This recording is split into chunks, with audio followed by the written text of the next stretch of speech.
everybody, and welcome to Elevate the Conversation podcast. My name is Gina Donahue, and I am your host.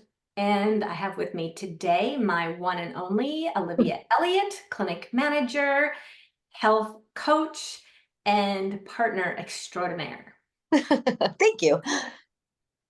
Today, Olivia and I are going to be talking about neurodivergence, ADHD, and how we have both had our own personal journeys towards understanding what neurodivergence actually means. And we have both had our own unique lived experiences.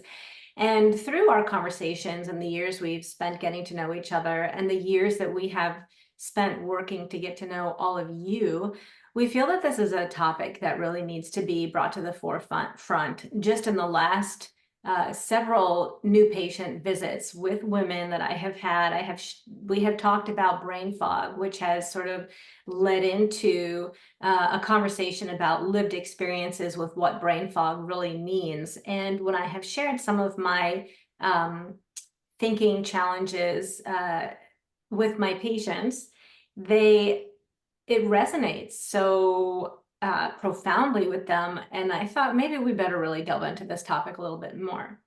So Olivia, can you give us a little bit, again, just introduce yourself, and then can you talk about what led you to get tested for ADHD? Yeah, so again, I'm Olivia. I'm the health and life coach here at Elevate as well as the office manager. Um, and I was not diagnosed with ADHD until I was an adult. I had just gotten into healthcare and got my first job at a primary care clinic as a medical assistant. And we did a lot of screenings for ADHD. People would be coming into the office pretty frequently with symptoms or to get a prescription for Adderall. And every so often we have to, screen these people. And so, after you're asking the same questions over and over again, you're talking to the patients, you're hearing their experience. And it just kind of clicked with me one day. I was like, this kind of sounds like me. So I went in to work to the provider that I was working with at the time. And I basically said that I was like, I do these screenings and I speak to these patients and I really resonate with what they're going through, how they're feeling, experiences that they're having, challenges that they're having. And I kind of have always, it just, ADHD was just never something I even thought about. And so we did the same process on myself with the screenings and the questions and the exam and all of that.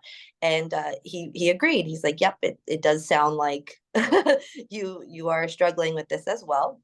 And when I got that diagnosis, it was really life-changing for me because immediately it was like a click and I could go back throughout my life, all the way back to childhood. And like a lot of things suddenly made sense. And once I was able to make sense of those things, whether they were behaviors or choices or relationship challenges, whatever they were, it just kind of all clicked and helped me begin to kind of change some beliefs that I had about myself prior to the diagnosis. Can you share some of the top questions that screening questions just for our listeners so that they can, I don't know if you can remember those off the top of your head, but some of the Been a top while. questions, yeah. But I mean, even from just symptoms, the common symptoms of ADHD that maybe not, I mean, I always think about a little boy who can't sit still in class and has to always move around. And I think that's sort of the classic picture of ADHD is someone who's just constantly moving and interrupting and getting in trouble.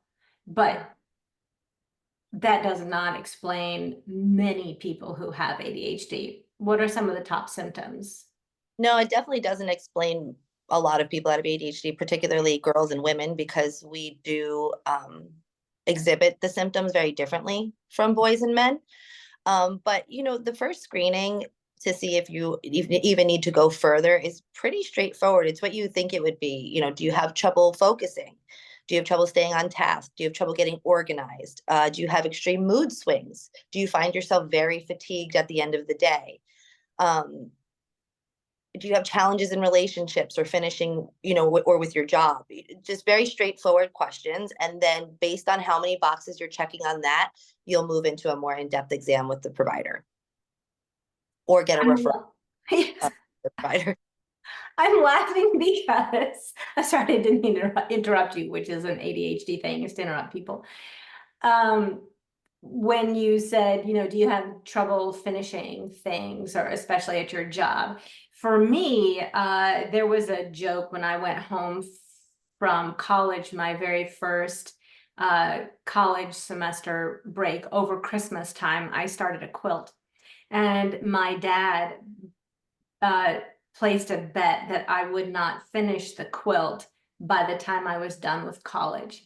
And indeed, and I said, "You're wrong, I'm gonna finish this quilt." I was 18. I finished the quilt after my first son was born. I was 30, so 29. So it took me 11 years to finish the quilt. And I share that story because that's one of the things that I was joking about with one of my patients recently, was that I started this quilt and never finished it. But for me, I have never been officially formally diagnosed, but my child is going through some counseling, and she has recognized that she has some neurodivergence. And in that process, she has become very familiar with ADHD and what that means. And she's the one, an 18-year-old diagnosed me with ADHD. And I, the more that I study and learn about neurodivergence, the more that I can say that I definitely have ADHD, and it manifests now in ways that are so significant. And I can look back to my childhood from first grade, kindergarten, first grade, and I can now retrospectively see all the signs that I had growing up. But because I was never outwardly disruptive, I always did well in school. I guess I did mask, I just never called it masking, but I found that the only way for me to study is to actively participate. I have to be moving or engaging in a way to study, and I did really well in school. I found ways to address it, but I definitely had to be an active studier, right? Uh, so can you talk a little bit about your childhood experiences, and then I can talk a little bit about mine. Sure. So, like I said, I was diagnosed as an adult. So I never received any kind of, assistance in school. But I did struggle in school a lot. Um, it never came easy to me, unless it was something I was interested in. Mhm. Then I was really good at it. But it never came easy to me. I always struggled to get organized. I When I was younger, I was never an interrupter or a distraction or anything. I didn't have any symptoms like that. But as I got older into high school, I did start to kind of rebel because I struggled so much in school. It was kind of easier for me to be the class clown or be the distraction. And so that didn't help my grades either. Um, I think that I did develop masking, even though I didn't know that I had ADHD as a child. I think I did develop pretty significant masking skills as a child, just based on the household that I grew up in. It was the 80s and early 90s, so this was not something that was talked about as often as it is Mhm. now, certainly not in little girls. But also, um, there was just an expectation of behavior and things like that that didn't, just kind of, I complied with that. And so I think I did develop masking skills at a really early age, which allowed me to kind of fly under the radar throughout my life until I became an adult and became responsible for a lot of different things. When I started working full time in healthcare, when I had 2 kids, a husband, a house, all the cooking, the shopping, the more responsibility that got put on my plate, the more obvious it became that I really did have something that was significantly challenging everyday tasks. hmm And it's interesting, you and I were talking about this earlier. For me, the more tasks that I had put on my plate during my 20s and 30s, actually, the better I did because I had less time that I could devote to each task. And so my brain was able to be always active. And the best way that I could describe this is, I had three children, a husband, a household, a job, and it was like I could simultaneously keep everything organized in each linear line. I had to just think about each of those things at one time, and I I guess I don't know how I did it, but but I was very strict with my timing. But I would say that there was also probably a lot more irritability or um mood swings, a lot of carrying responsibility on myself to make sure that every one of those lines was being fulfilled properly. I don't know if that's an ADHD thing, a mom thing. Well, yeah, I mean, there's a very fine line between stimulation and overstimulation. Yeah. And I find, the times that I'm maybe not executing motherhood or homemaker the best is when I'm feeling overstimulated. And it crosses over really quickly because there's, it could be a sound, a touch, a smell, anything that one more thing on your plate um, crosses it over into, uncharted territory. Yeah, and I really want to be mindful, just because I was a psych nurse for so many years, about the diagnosis of ADHD and the stereotypes that are placed around these diagnoses. So for a long time, only boys were diagnosed as autism or on the ASD spectrum. There was a reason for that. That diagnosis came about during World War II. And there was an intent, a method to the madness to try and save the lives of some higher functioning Asperger children by giving them a diagnosis, so hopefully they wouldn't be killed. Um, but when we think about these disruptive behaviors, and again, it's mostly boys that are diagnosed with ADHD and disruptive behaviors. But there are a lot of things that cause disruptive behaviors. I've seen many children diagnosed with ADHD who really have PTSD, but the behaviors manifest similarly. And so then you take a child with PTSD and put that child on stimulants, and then their behavior, lo and behold, it doesn't get less disruptive, it becomes more disruptive. So then they're put on antipsychotics or calming medication. And so when it comes to women we're talking about women in their midlife, maybe who are recognizing through brain fog, difficulties with concentration, difficulties with finishing tasks, and now everybody's on this testosterone kick and everybody wants hormones, or women are put on anti-anxiety medication or antidepressants. I really feel like we have to roll back and step away from these stereotypical behaviors that we plug into what we think of as neurotypical, neurodivergence. Who has those things? Because as you're talking about your experiences, I'm thinking, you know, a lot of people may say, well, that's not ADHD, right? Mhm. If you don't have disruptive behaviors, if you're able to function in school, then you don't have ADHD. But because I see so many women going through perimenopause and menopause, I talk about brain fog and the ability to start a task and finish it all day long with women. And sometimes I think, if things are not getting better and you started on hormone balancing, maybe it's because there are some additional issues that need to be addressed. So I just wanted to kind of mention that. Yeah, I think it's also important to note that, ADHD is so much more than Yep.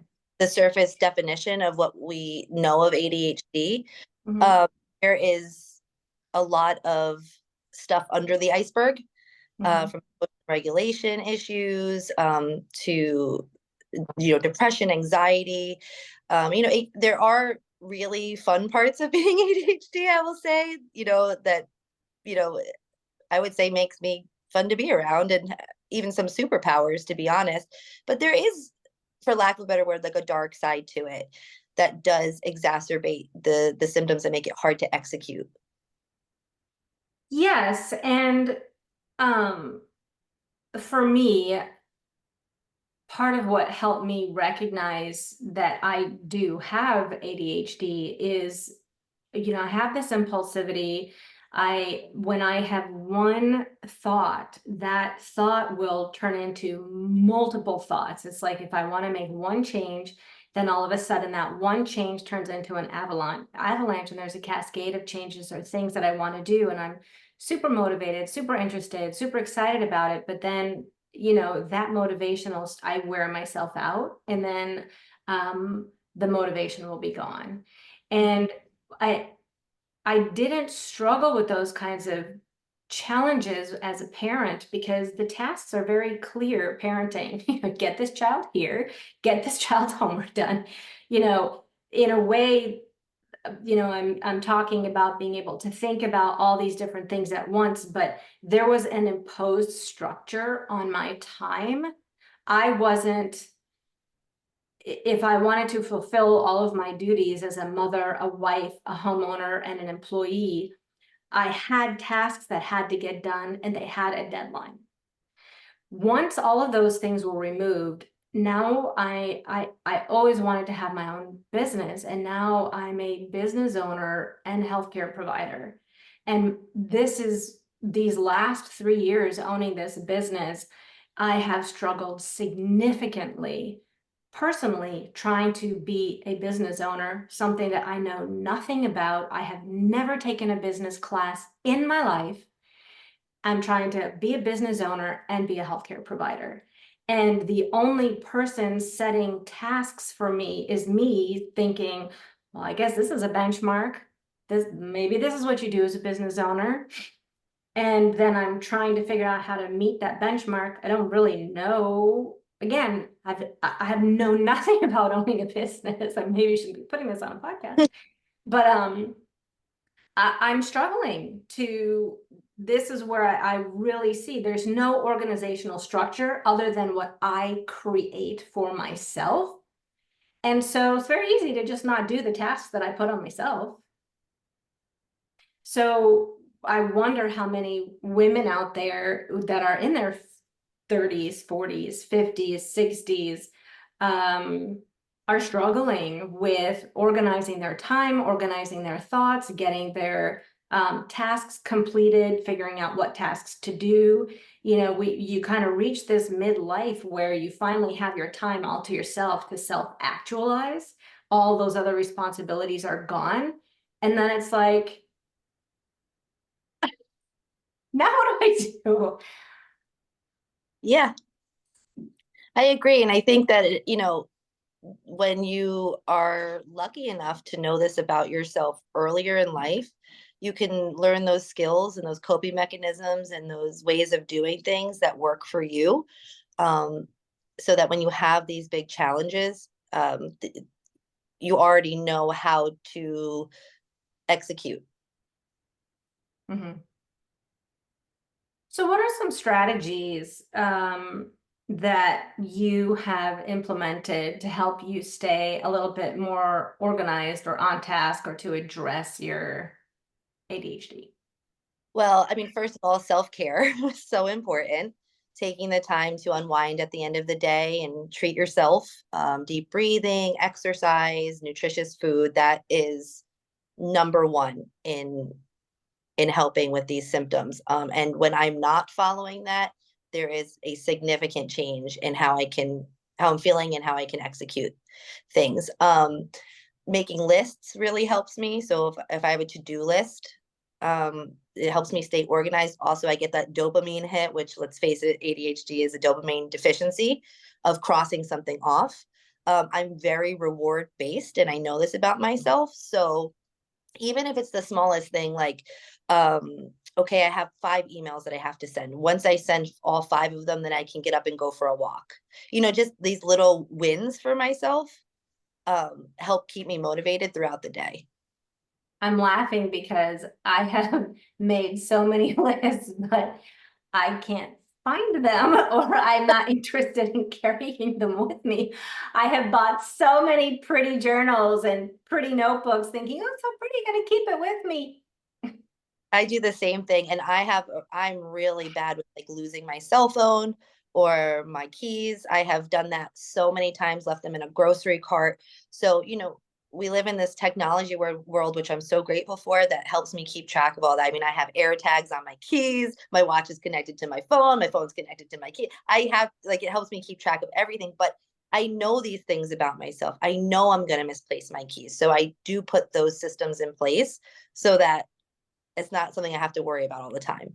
Once you acknowledge that this might be something you're dealing with, and you really have to you start to have a better understanding of yourself and why you do things the way you do things, or how you need to do things that will work for you, and you can figure out all these little tricks and tips um, to get your stuff done, and keep you feeling good and take care of yourself, because ADHD can make it really difficult to take care of yourself. So I had just said, the number one thing you can do is self-care. Well, that's really hard sometimes.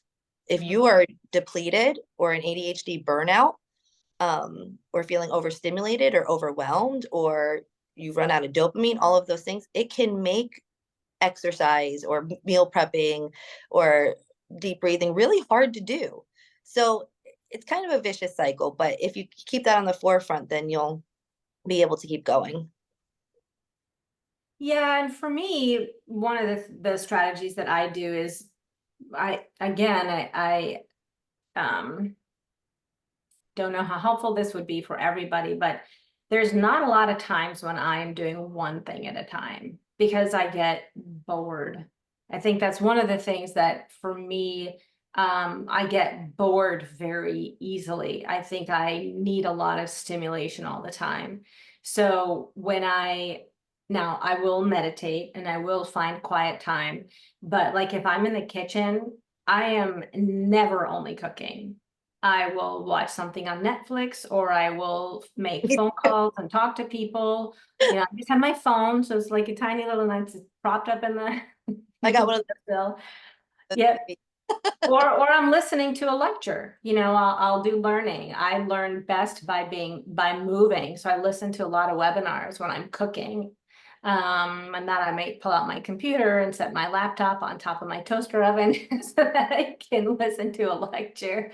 But I, you know, I think one of the really important questions to always ask yourself is why? Why are you doing something? Why are you not doing something? Why are you finding it challenging to do something? And I think, that journey to self-discovery is answering that why and then trying to come up with a solution for yourself.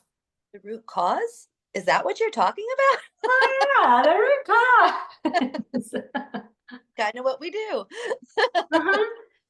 And I know a lot of women at night struggle with the mind chatter. They'll wake up at 2 or 3 o'clock in the morning and they have their list of things that they have to do. Or I've also said to many women, and again, as a parent, and I've said this to you, for some reason at 2 or 3 o'clock in the morning, that's when the world is ending. Like I'll wake up and I'm terrified thinking about the future of one of my children, like something that has literally never happened, but I don't know what it is about 2 or 3 o'clock in the morning where depending on the state that you're in, the world is ending, your children are dying and they're fine. They're at home doing nothing. They have no idea that you're worried about them.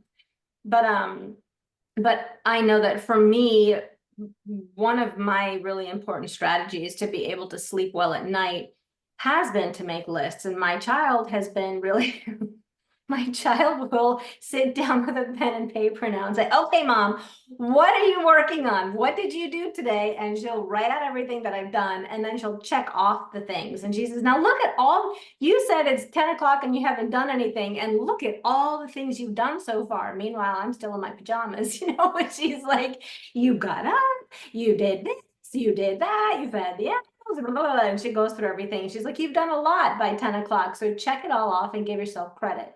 And so by putting things down and making lists, as hard as it is, it allows that brain to be quieter at night. because I noticed that when I'm not making lists and I have a lot of tasks that I carry in my head, that's when I wake up and I'm worried about them, because I'll remember at 3 o'clock in the morning that I didn't do something. And then I'm worried about it. Yeah, I agree too. Journaling is really helpful. I feel like this is a really important conversation to continue, especially with strategies for people who might also Yeah. struggle with things. But we've been talking for over a half an hour right now. Oops. So we got to save some content for the next podcast. We do. And so, with that said, the one thing that we did want to mention at the end of this podcast, if anybody has made it this far, is that we are planning on launching into a new membership-based clinic starting in January 1st. It's an option for people, but one of the options through the membership is to get access to groups. And we've talked about trying to create more of a community for our patients to be able to support one another, because we love all of you, and we firmly believe that you will all really get along well with each other if you knew each other and could support each other a little bit more. Because we hear so many of the same things over and over again. It's like, oh my gosh, I really wish we could introduce these people. I want to go out to supper with all of my patients. Like, you guys are all so amazing. And so we really want to create a safe place, a community for people to be able to start sharing their experiences, talking about their journey, and supporting each other, since everybody's at a different place on this. So look out for a potential private place for people. I don't know if it's going to be through Facebook. I'm still trying to figure that out yet, what's easiest to implement for people, but it would be a private place for people to engage in these kinds of conversations and ask questions, and we would facilitate some questions and support ourselves. All right, well, thank you everybody for listening and joining us on the Elevate Conversation podcast. Again, my name is Gina Donahue. I'm your host, and this is Elevate the conversation. Olivia Elliott. Elevate the conversation. Goodbye, everybody.